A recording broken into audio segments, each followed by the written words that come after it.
Good morning friends. आज का editorial है टाइडिंग ओवर। टाइड का मतलब क्या था? देखिए, टाइड ओवर ये पूरे के पूरे फ्रेजल वर्ब है और इसका मतलब होता है किसी चीज़ पे कंट्रोल पाना। ये किस चीज़ की बात कर रहा है? देखो, ये पूरा का पूरा जो एडिटोरियल है वो AQI पर लिखा हुआ है, एयर क्वालिटी इंडेक्स।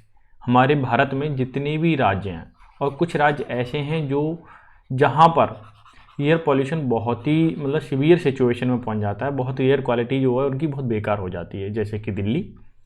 ठीक है, तो उसको इम्प्रूव करने के लिए क्या क्या कदम उठाने चाहिए वो इसमें लिखे हुए हैं, और क्या क्या स्थिति हैं, क्या क्या नुकसान हो सकते हैं, वो सारी चीज़ें इसमें जिक्र की हुई है। अगर मैं बात करूँ टाइड ओवर का मतलब समझ में आ गया। अब इसके सबटाइटल देख लेता हूँ। India's state should ensure greater compliance on air pollution, कि इंडिया के जो राज्य हैं, ठीक है, शुड मतलब चाहिए, एंश्योर मतलब सुनिश्चित करना, ग्रेटर मतलब बड़े पैमाने पर, कंप्लायंस मतलब अकॉर्डिंग। मैं लिख देता हूँ, कंप्लायंस का मतलब अकॉर्डिंग, के अनुसार, ऑन एयर पॉल्यूशन, जैसे जैसे एयर पॉल्यूशन उसी के अनुसार उन्हें क्या करना चाहिए, भारत के राज्यों को ये सुनिश्चित करना चाहिए कि उसको कंट्रोल किया जा सके, यानी कि एयर क्वालिटी को बेहतर बनाया जा सके। क्योंकि एयर क्वालिटी अगर ख़राब होगी तो समझ सकते हो आप मतलब क्या सिचुएशन होने वाली है। इतना पॉइंट क्लियर हो गया? अच्छा, अब मैं सेंटेंस को हाईलाइट कर देता हूँ और एक्सप्लेन कर देता हूँ। ये देखिए, दिल्ली एंड पार्ट्स, दिल्ली है या उसके हिस्से जो भी हैं, of surroundings states of Punjab, जैसे कि उसका सराउंडिंग स्टेट पंजाब है, हरियाणा है, and Uttar Pradesh, encounter, encounter का मतलब सामना करना। किस चीज़ का सामना कर रहे हैं? देयर एनुअल, एनुअल का मतलब वार्षिक, एयर क्वालिटी इन्फ्लेक्शन पॉइंट, की इन्फ्लेक्शन मतलब जो फैल जाना, स्थिति बेकार वाली स्थिति हो जाना, फैल जाना। हरियाणा हो, पंजाब हो, उत्तर प्रदेश हो, दिल्ली, दिल्ली के आसपास के जितने भी राज्य हैं वो सबके सब इससे पीड़ित हैं। किससे? एयर क्वालिटी से, यानी वहाँ की जो एयर क्वालिटी है ना बहुत बेकार है पॉल्यूशन से। सिंपल सी बात करूँ, एयर पॉल्यूशन की बात करूँ तो वहाँ का बहुत ही सीवियर सिचुएशन में, काफ़ी गंभीर है। क्लियर हो गया? अच्छा, इसमें अगर मैं बात करूँ, देखिए यहाँ पे तो कोई विशेष रूल है नहीं। पंजाब, हरियाणा एंड उत्तर प्रदेश, जब भी तीन नाउन को एक साथ लिखने की कोशिश, जैसे नाउन 1, नाउन 2 और नाउन 3, तो पहले दो में कॉमा लगाएंगे और लास्ट में हम क्या लगाएंगे? एंड लगाएंगे। यही रूल है यहाँ पे। ठीक है, टेक्निकली अगर देखा जाए और तो कुछ है नहीं। नेक्स्ट सेंटेंस में आएगा तो मैं बता दूंगा। ये सेंटेंस हमारा, ये देखिए थोड़ा सा बड़ा है, परेशान नहीं होना है। क्लियर? देखिए, दिस इज़ द टाइम, ये समय आ चुका है, यानी कि बहुत ज़रूरी जब समय होता है ना तब वहाँ पे ऐसे सेंटेंस लिखे आते हैं। This is the time, this is the high time to study. ठीक है ना, समझ के? This is the time when south west, ठीक है, साउथ वेस्ट मानसून, दक्षिण पश्चिम, ठीक है, मानसून हैज़ रिसीडेड, यानी दक्षिण पश्चिम मानसून थोड़ा पीछे हट चुका है, कम हो चुका है जो मानसून था। With it the great draft in the upper atmosphere, जो ऊपर का एटमॉस्फेयर है, वातावरण है, ठीक है, उसमें क्या है? बदलाव हो रहे हैं, जैसे कि डैट की normally flush out the pollutant from the gamut of anthropogenic activities such as construction, कि एंथ्रो जब भी बढ़ा है समझ लेना मानव से। एंथ्रोपोजेनिक मतलब उनकी एक्टिविटी, मानव द्वारा जो की हुई एक्टिविटीज, जैसे कि कंस्ट्रक्शन, उनके द्वारा पॉल्यूटेंट जो हो जाते हैं, फैल जाते हैं। क्या हो जाते हैं? पॉल्यूटेंट, यानी कि छोटे छोटे कण, पार्टिकल्स, ठीक है, फ्रॉम गैमट, गैमट का मतलब पूरे के पूरे पहलू, सारे के सारे काम जो मानव द्वारा किए जाते हैं, ऐसी एक्टिविटी जो मानव के द्वारा की जाती है, उन सभी के द्वारा क्या फैलता है? पॉल्यूशन फैलता है। उनके छोटे छोटे पार्टिकल्स, डस्ट के हों चाहे आपके सल्फर के हों, ठीक है, वो वातावरण में फैल जाते हैं। वो फ्लश आउट करता है कौन? साउथ वेस्ट का मानसून। बारिश होती है तो वो नीचे गिर जाते हैं, मौसम साफ रहता है। Driving power generation and burning of agricultural residue, कि जैसे चाहे ड्राइविंग करें, हम व्हीकल चलाते हैं तब भी हमारे पास सल्फर निकलता है, कार्बन निकलता है, जो कि वातावरण में जाता है। पावर जनरेशन, यानी कि जो बिजली, इलेक्ट्रिसिटी हम प्रोड्यूस करते हैं, ठीक है, फिर वो यूरेनियम से हो या किसी अदर चीज़ एलिमेंट से हो, ठीक है, जो भी है आपका केमिकल, तो उससे भी क्या होता है?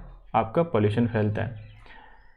बर्निंग ऑफ एग्रीकल्चर रेसिड्यू, जो एग्रीकल्चर मतलब खेती से संबंधित, जैसे मान लीजिए धान है, धान को अभी जब काटा जाता है तो नीचे नीचे का पार्ट रह जाता है, लोग क्या करते हैं, किसान उसको जला देते हैं। विशेष तौर पे पंजाब में ये प्रचलन है, तो जब जला देते हैं तो उससे पॉल्यूशन होता है, धुआं निकलता है, वो कहाँ चला जाता है, दिल्ली के अंदर चला जाता है, क्योंकि दिल्ली इसके निकट है।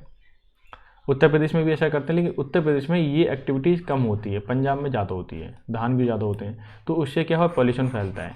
तो दीपावली के दौरान सबसे ज़्यादा पॉल्यूशन दिल्ली में होता है, क्योंकि वहाँ पे जो किसान है ना पंजाब के, वो बची हुई रेसिड्यू का मतलब बचा हुआ नीचे का हिस्सा, ठीक है, वो क्या कर देते हैं, जला देते हैं, इससे पॉल्यूशन भी फैलता है। क्लियर हो गया, सारी चीज़ क्लियर हो गई होंगी। अगले सेंटेंस में देख लेता हूँ थोड़ा सा ऊपर करके। थ्रू द ईयर, साल भर, देयर हैव बीन स्टडीज, अध्ययन की गया, commission and executive action initiated to study, ठीक है, अध्ययन किया गया कमीशन के द्वारा, एग्जीक्यूटिव जो एक्शंस लिए गए, ठीक है, कार्यपालिका के द्वारा, knowledge acknowledge and address the crisis, और उससे क्या हुआ, नॉलेज एक्नॉलेज मतलब जानकारी प्राप्त हुई, या ठीक है, उस क्राइसिस को, जो जानकारी प्राप्त हुई कि पॉल्यूशन कैसे कैसे फैल रहा है, उस क्राइसिस को, ठीक है, क्या किया, एड्रेस किया गया, उसे सॉल्व करने की कोशिश की गई। एड्रेस से मतलब यहाँ पे सॉल्व करने से, ठीक है, या फिर उस पर ध्यान दिया गया। यहाँ तक क्लियर हो गया। अब मैं नेक्स्ट सेंटेंस ले लेता हूँ। अब यहाँ पे देख लीजिए आप, the science is also fairly clear, science एकदम स्पष्ट है साइंस के द्वारा, on the relative contribution of pollutant and the limit of corrective intervention in the face of adverse meteorology and disruption to economic life that this can entail. ये कहना क्या चाह रहा है, साइंस ने तो स्पष्ट बता दिया कि भाई पॉल्यूशन कैसे कैसे होता है, गाड़ी चलाने से, एंथ्रोपोजेनिक जितनी भी एक्टिविटी है उनसे क्या होता है, पॉल्यूशन होता है, ये बता दिया। फिर चाहे किसान वाला हो, गाड़ी चलाने से हो, या आपका इलेक्ट्रिसिटी प्रोड्यूस करने से हो, सबसे क्या हो रहा है, पॉल्यूशन हो रहा है। आगे बोला है कि साइंस ने रिलेटिव कंट्रीब्यूशन पॉल्यूटेंट के जितने भी जो बता दिए, जैसे कि मैंने अभी एग्जांपल दिया, लिमिट्स टू करेक्टिव इंटरवेंशन, कि हमारे पास लिमिट लगी हुई है, उसमें हम सुधार नहीं सकते, जैसे कि इलेक्ट्रिसिटी प्रोड्यूस करनी है तो करनी, ना तो और दिक्कत आ जाएंगी। क्यों दिक्कत आएंगी, क्योंकि इन द फेस ऑफ एडवर्स का मतलब विपरीत, मेट्रोलॉजी का मतलब होता है मौसम से, ठीक है, लॉजी का मतलब अध्ययन, मेट्रोलॉजी मतलब मौसम का जो अध्ययन करते हैं मेट्रोलॉजी कहलाता है। एंड डिसरप्शन, उसमें डिसरप्शन का मतलब गड़बड़ी हो जाएगी, किसमें, इकोनॉमिक लाइफ में। मान लीजिए हमें पता है कि इलेक्ट्रिसिटी प्रोड्यूस करने से पॉल्यूशन होता है, क्लियर है, लेकिन अगर इसे हम बंद कर दें तो सारी एक्टिविटी बंद हो जाएंगी, और एक्टिविटी बंद होंगी तो जाहिर सी बात है इकोनॉमिक लाइफ क्या हो जाएगी, ख़राब हो जाएगी, लोगों के पास पैसा नहीं रहेगा, ठीक है ना। इसलिए कम इंटरवेंशन रहता है, उसमें लिमिट लग जाती है, इसलिए ये क्या हो रहा है, पॉल्यूशन को हम कंट्रोल नहीं कर पा रहे हैं पर्याप्त रूप से जैसे करना चाहिए। सेंटेंस यहाँ तो समझ आ गया। नेक्स्ट सेंटेंस मैं हाईलाइट करता हूँ, चलो पूरा ही लेता हूँ, क्लियर है, यहाँ से देख लीजिए आप।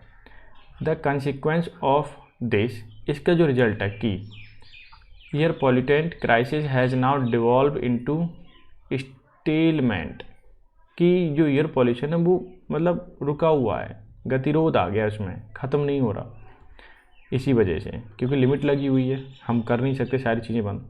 Commission for air quality management, जो कमीशन है एयर क्वालिटी मैनेजमेंट के लिए, which is task with address cause, कि उसका काम क्या है, जो कॉज है, कारण है एयर पॉल्यूशन के इन दिल्ली के अंदर एडजॉइनिंग स्टेट, और जो बगल में स्टेट हैं उनको एड्रेस करना, उनको सॉल्व करने की कोशिश करना।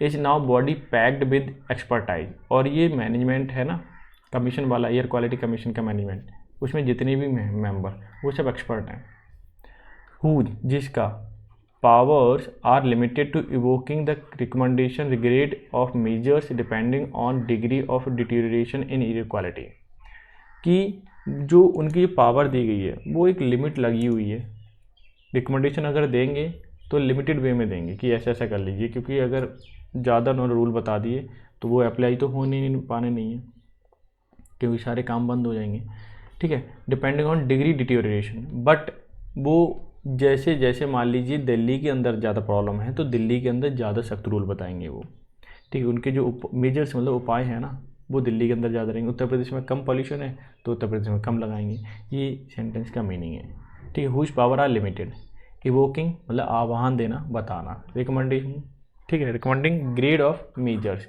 की ग्रेड उसकी मतलब मान लीजिए ज़्यादा स्थिति ख़राब है तो 2 ग्रेड का दे दिया, कम स्थिति ख़राब है तो 1 ग्रेड दे दिया रूल के, समझ में आ गया ना, उस हिसाब से। क्लियर है, एडिटोरियल कैसा लगा मुझे ज़रूर बताएं। ठीक है। फिलहाल तो मैं आपको एक ही पैरा पढ़ा रहा हूँ और दूसरा पैरा आपको खुद से पढ़ना है। इसकी बुक आप बता देता हूँ, ठीक है। जैसे फॉरनाइट बहुत अच्छा वर्ड है। फॉरनाइट का मतलब होता है 14 सप्ताह का, वो 14 दिन का टाइम जो होता है ना, वो फॉरनाइट कहता है, जिसे हिंदी में पखवाड़ा बोलते हैं। स्टबल का मतलब छोटे छोटे जो रेसिड्यू रह जाते हैं खेत के, धान के नीचे का हिस्सा काटते हैं तो, ठीक है, वो स्टबल कहलाता है। डॉन्टिंग मतलब भयावह होता है। अब बात आती है कि इलाइट्स का क्या मतलब। इलाइट्स का मतलब हाइड करने से, छिपाने से, ठीक है। तो मैं सबके मीनिंग बता दिए, अब आप पढ़ सकते हो। ये आपका टास्क है, ये मैंने एक्सप्लेन कर दिया, अब आपको आसानी से समझ आ जाएगा, ठीक है। कल मैं एक नए एडिटोरियल के साथ आऊँगा और उसमें पूरी की पूरी बुक अब आपको दूंगा, ठीक है, बंडल के फॉर्म में, ताकि आप उसे याद कर पाएँ। वीडियो कैसी लगी, लाइक शेयर सब्सक्राइब जरूर कर देना चैनल को। मिलते हैं नेक्स्ट सेशन में, तब तक के लिए bye bye, take care, have a good day.